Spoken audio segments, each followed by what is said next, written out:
비대칭 가슴의 제일 흔한 경우는 이제 가슴 양쪽의 크기가 다른 경우입니다. 보형물 크기를 다른 크기로 넣어서 가장 비슷한 모양으로 크기로 만드는 확대 수술을 할 수 있습니다. 안녕하세요. 성형외과 전문의 선상훈입니다. 사람 몸이 가운데로 나눠보면 좌우 대칭인 사람은 거의 없습니다. 얼굴도 그렇지만 가슴의 경우에도 다른 경우가 많이 있고, 비대칭 가슴의 제일 흔한 경우는 이제 가슴 양쪽의 크기가 다른 경우입니다. 보통은 왼쪽 가슴이 큰 경우가 많은데, 설명하기로는 심장이 가까운 쪽이 좀 가슴이 더 큰 경우가 많다라고 설명을 합니다. 그래서 이런 경우는 보형물 크기를 다른 크기로 넣어서 가장 비슷한 모양으로 크기로 만드는 확대 수술을 할 수 있습니다. 반대로 가슴이 너무 처지거나 큰 경우에는 유방 축소술을 하면서 결제량 차이로 맞추는 경우가 있습니다. 하지만 꼭 가슴 크기만 다른 경우뿐만 아니라 갈비뼈 모양이나 높이가 다른 경우도 있습니다. 보통 이런 경우는 척추 측만증을 동반하는 경우가 많은데, 척추가 이렇게 반드시 있지 못하고 한쪽으로 휘면서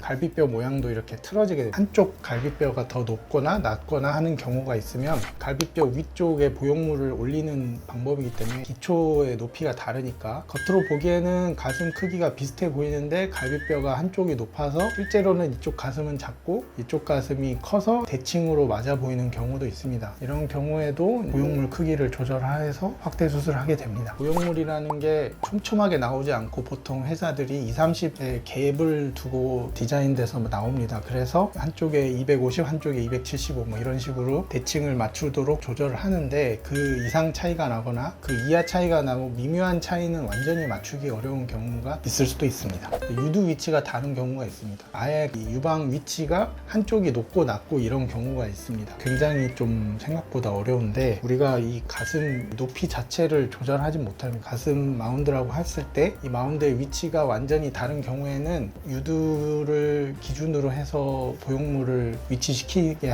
되는데, 유두를 옮길 수 있는 방법이 없는 경우에는 틀어진 정도 자체, 아니면은 이제 밑선을 조금 더 근소하게 맞추면서 수술하게 되고, 아니면 이제 한쪽이 심하게 처져서 유두가 아예 한쪽은 처진 가슴, 한쪽은 처지지 않은 가슴인 경우에는 한쪽만 올림 수술을 해주면서 맞추는 경우도 있습니다. 그리고 가슴이 원래부터 다른 경우도 있지만, 출산 시에 호르몬 영향이 달라서 모유수유를 한쪽으로만 해서 유선 조직 부피가 줄었을 때 또 다른 경우가 있고 하기 때문에, 출산하고 나서 바로 수술하기보다는 모유수유 마치고 가슴 모양이 안정화됐을 때 또 비대칭이나 그런 거를 조절할 수 있기 때문에, 보통 한 몇 개월 지나서 가슴이 이제 완전히 자리 잡은 후에 수술하시라고 권장해 드리고 있습니다. 짝가슴 수술에 대해서 말씀드렸습니다. 보통은 누구나 비대칭의 요소를 조금씩 가지고 있기 때문에 보형물을 여러 개 준비해 놓고 수술하게 됩니다. 대칭을 정확히 맞추기 어려울 수도 있다고 수술 전 디자인할 때 말씀드린 경우도 있는데, 최대한 비슷하게 만들려고 노력하고 있습니다. 지금까지 압구정 서울 성형외과 선상훈이었습니다.